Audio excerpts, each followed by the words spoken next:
Мегаком сим картасын кантип регистрация кылууну үйрөнүп алыңыз. Ал үчүн бизге сим карта керек болот, андан кийин паспорт, ID карт керек болот. Сим картаны алганыңызда биринчи регистрация кылып алганы интернет берилет. Регистрация кылуу үчүн биз Google Chrome браузеринен пайдаланабыз. Браузерге киргенден кийин регистрация сим карты мега деп жазасыз. Браузерде интернет иштебесе, анда настройкадан оңдошуңуз керек болот. Настройкага киргенден кийин сотовый связь бөлүмүнө киребиз. Бул жерден сотовый сеть передача данных киребиз. Бул жерден сотовый данные деген жерде APN дегенге мега деп жазабыз. Имя пользователь деген жерге болсо интернет деп жазабыз.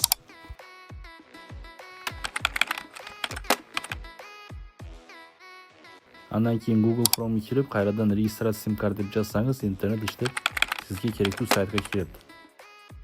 Бул жерде биринчи турган баракчага бассаңыз, Мегакомдун баракчасына кирет.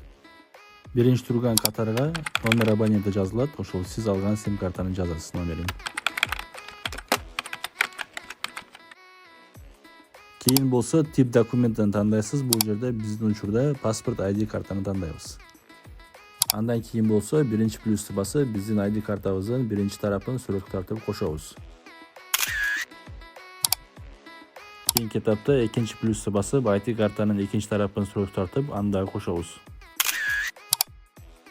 ID картанын алды жана артынан сүрөткө тартып кошкондон кийин өзүбүздүн сүрөтүбүздү кошушубуз керек. Ал үчүн селфи бөлүмүнө басабыз. Акыркы этапта болсо торговый представителдин номерин жазыш керек. Бул жерге ушул номерди жазсаңыз болот. 0550 00 00 26. Номерди жазгандан кийин согласие берүү үчүн галочканы басуу керек. Галочканы баскандан кийин сиздин жаңы номериңизге код номер келет. Ошол кодду ушул жерге терүү керек. Номериңизге келген код тергениңизден кийин сизге SMS аркылуу 5-10 мүнөт ичинде сиздин номериңиз каттоодо өткөндүгү тууралуу SMS келет.